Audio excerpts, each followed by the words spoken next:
Shannon, did you know that there are 17 different departments that make up our Jackson County government? Can you believe it? Yeah. And there are even more programs under each of those departments. It would be great if we could eventually cover each and every one of them for our show. Well, that is exactly what this segment is designed to do, Joe. Let us introduce you to one of your county departments and programs.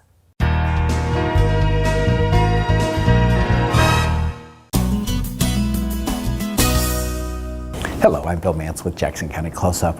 We've been doing this Law and Order series for a few months now, and we've just almost everybody comments about this amazing place called the Transition Center. Well, we're finally here, and we get the pleasure of speaking with Lisa McCurley, who is the program manager at the Community Justice Transition Center here in Talent.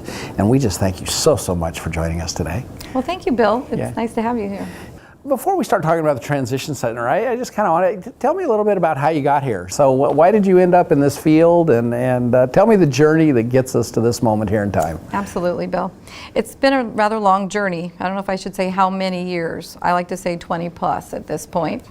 But I became a parole and probation officer about 25 years ago. Oop, I went over 20 there. It's been a long time. Yeah, wow. And I just was interested in criminal justice. I used to watch Perry Mason, some of those shows, and it just went from there. Went to college at SOU and did an internship at the probation department, which was the state office at that time. And then I loved the work. I kept with it. I've always been interested in helping people. Thought I would do psychology early on, but I just had a real heart for helping people in trouble.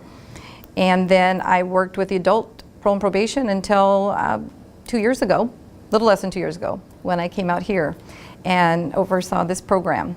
And I have learned so much since I got here. It's amazing.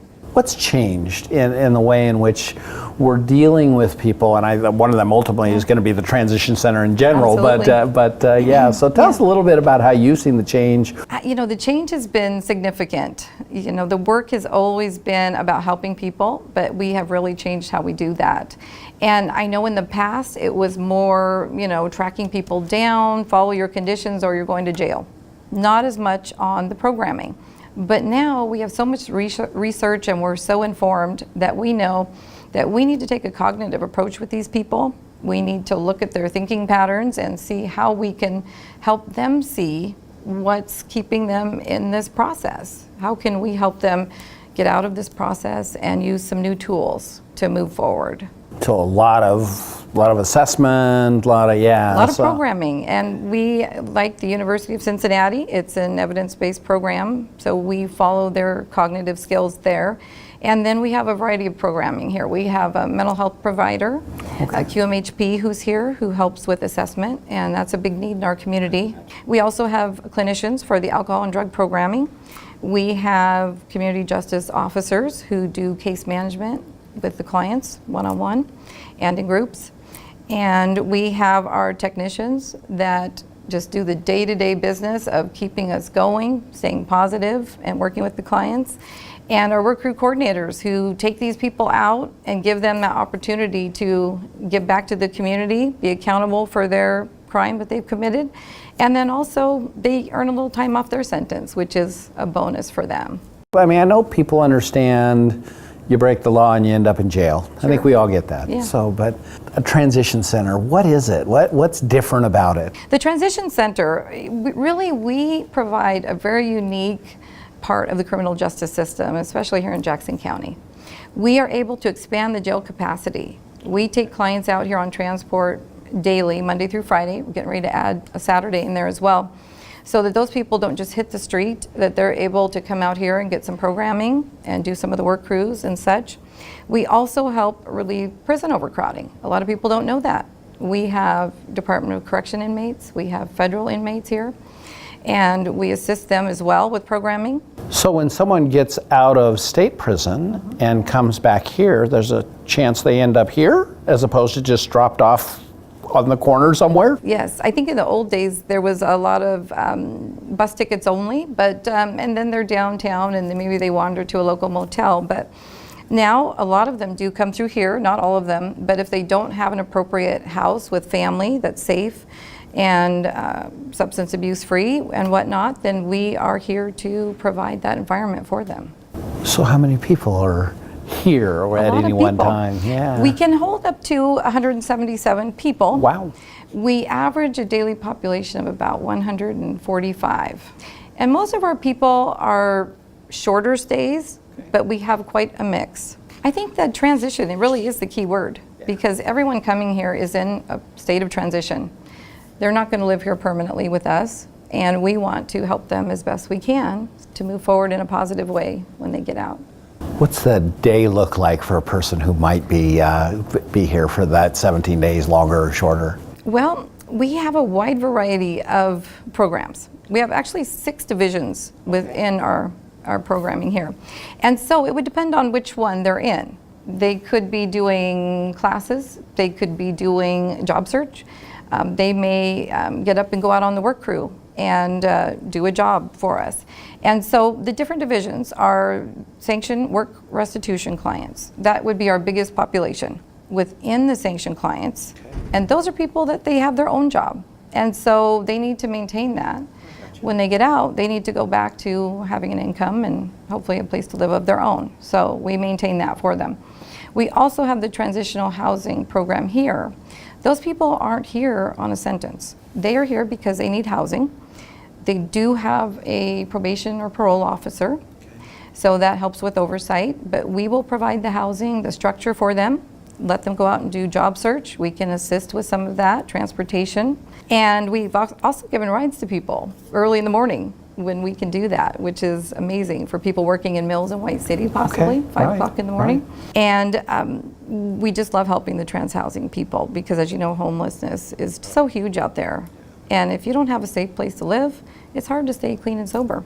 So in addition, we have our federal clients and the state DOC clients, and they have case managers. They're doing a variety of different activities, programming, treatment.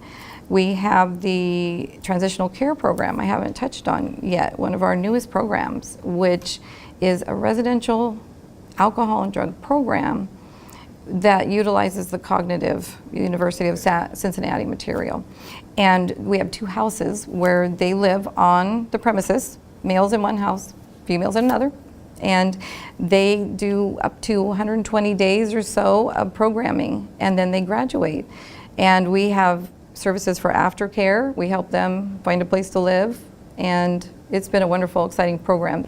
So you mentioned a little bit about this housing thing, which we won't talk about that, but you talked a little bit about the fact there's a house for men and a house for women. Yes. So what have you seen change when it comes to the women in our community that you're interfacing with? I've noticed several of the women who have been in our system a while, and I have seen amazing change with some of those people.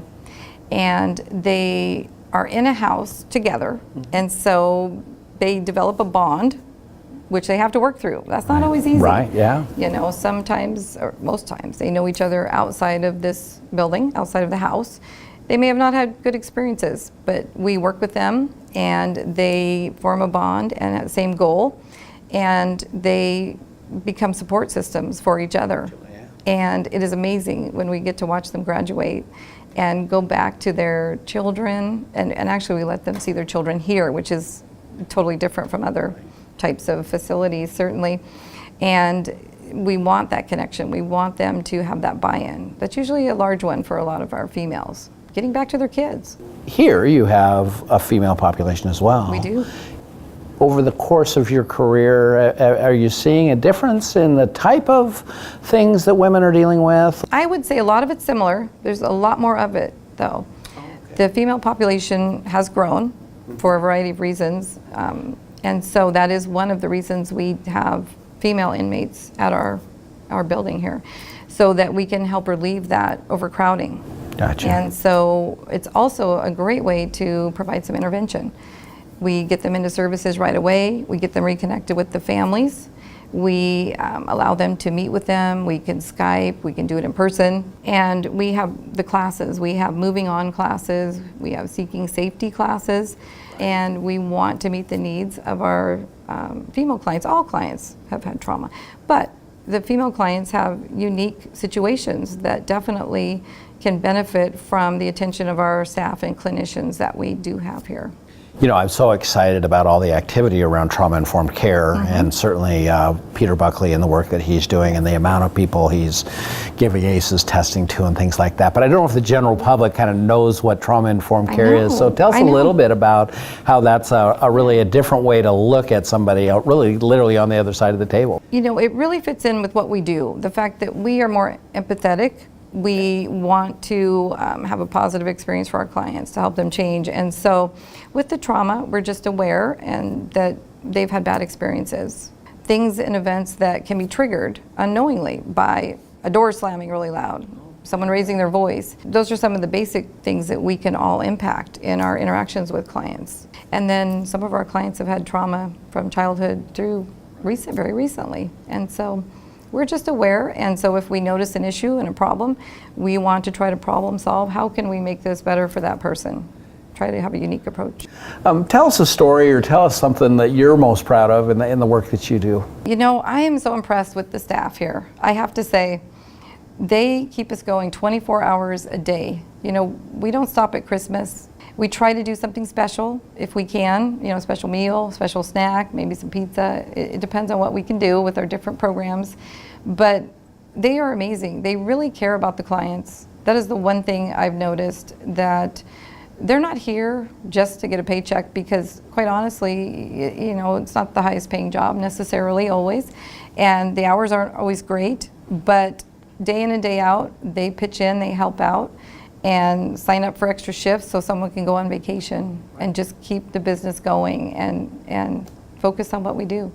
Well, on behalf of Jackson County, I want to thank you for all the work that you do and the whole staff here does. I know that it's special that we have the transition center. Yeah.